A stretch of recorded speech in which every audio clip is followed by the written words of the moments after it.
মিথিলা এবার গ্রামের মেয়ে। কেন বলছি এই কথা?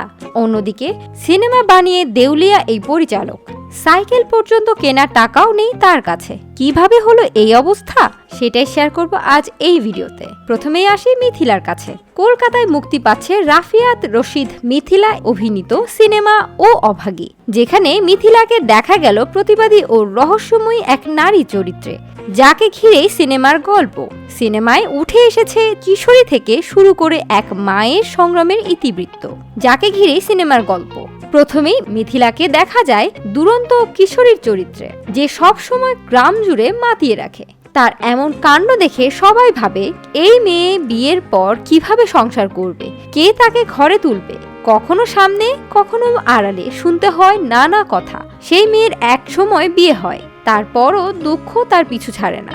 এক সময় তার স্বামী তাকে ছেড়ে যায়। সমাজে স্বামী ছাড়া নানা প্রতিবন্ধকতায় পড়তে হয়। সিনেমাটির গল্প শরৎচন্দ্র চট্টোপাধ্যায়ের অভাগীর স্বর্গ থেকে অনুপ্রাণিত। তবে মিথিলা জানায়, আমার চরিত্রটি বেশ গুরুত্বপূর্ণ। দুটি সময়ের দুটি চরিত্র করতে হবে। একটি 15 থেকে 16 বছরের চঞ্চল তরুণীর, আরেকটি বিবাহিত ত্রিশোর্ধ্ব নারীর। অভাগীর 10 বছরের ছেলে আছে। সব মিলিয়ে চরিত্র বেশ চ্যালেঞ্জিং। আমি সবসময় সিনেমাতে এ ধরনের চ্যালেঞ্জিং চরিত্র করতে পছন্দ করি। সিনেমায় রাফিয়াত রশিদ মিথিলা ছাড়াও আরও অভিনয় করছেন সায়ন ঘোষ, সুব্রত দত্ত, ঈশান জিনিয়া।